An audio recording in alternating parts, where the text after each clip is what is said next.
mutual fund सही है advertisement तो नोसोआ मानु नाइ हबला किंतु म्यूचुअल फंड হয় কি চাও ইয়াত নামটোতে মিনিংটো হুমাই আছে म्यूचुअल फंड মানে মিউচুয়ালি কালেক্টেড ফান্ড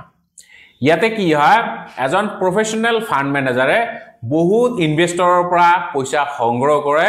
কৰি পেলাই বিভিন্ন ধৰণৰ এসেট ক্লাছত পইচাখিনি বিনিয়োগ কৰে এসেট ক্লাস যেনেকে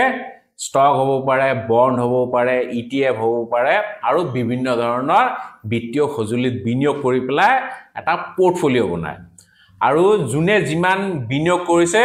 তাৰ বিনিময়ত সবকে ইউনিট ভগাই দিয়ে সো ইউনিট মানে কি ইউনিট মানে হল যোনটো পোৰ্টফলিও বনাইছে তাৰে এটা অংশ আৰু ইয়াতে আপুনি আৰু এটা বস্তু পাব হেতু কোৱা হয় NAV নেট এসেট ভ্যালু মানে প্ৰত্যেকটো ইউনিটৰ মূল্য কিমান হেতু কোৱা হয় NAV সো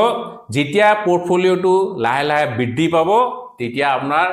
NAVও বাঢ়িব আৰু আপোনাৰ ধনখিনিও বৃদ্ধি পাব সো এইটোৱে হৈছে মিউচুয়াল ফান্ড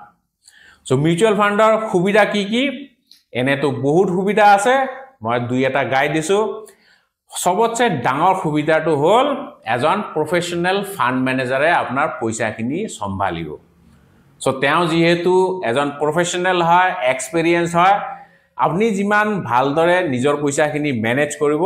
তেওঁ আৰু বেছি ভালদৰে আপোনাৰ পইচাখিনি সম্ভালিব পাৰিব দ্বিতীয় সুবিধা কি ইয়াতে আপুনি বহুত কম এমাউন্টেৰে বিনিয়োগ স্টাৰ্ট কৰিব পাৰে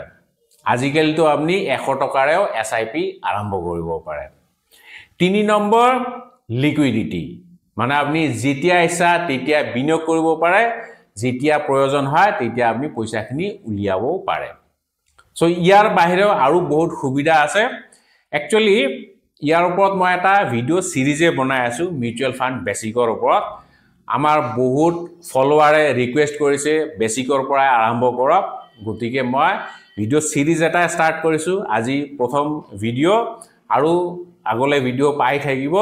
সো যদি এতিয়া আমাক ফলো নাই কৰা অনুগ্ৰহ কৰি ফলো কৰিব আৰু যদি কিবা বুজি নাই পোৱা কমেন্ট কৰি পেলাই খুদিব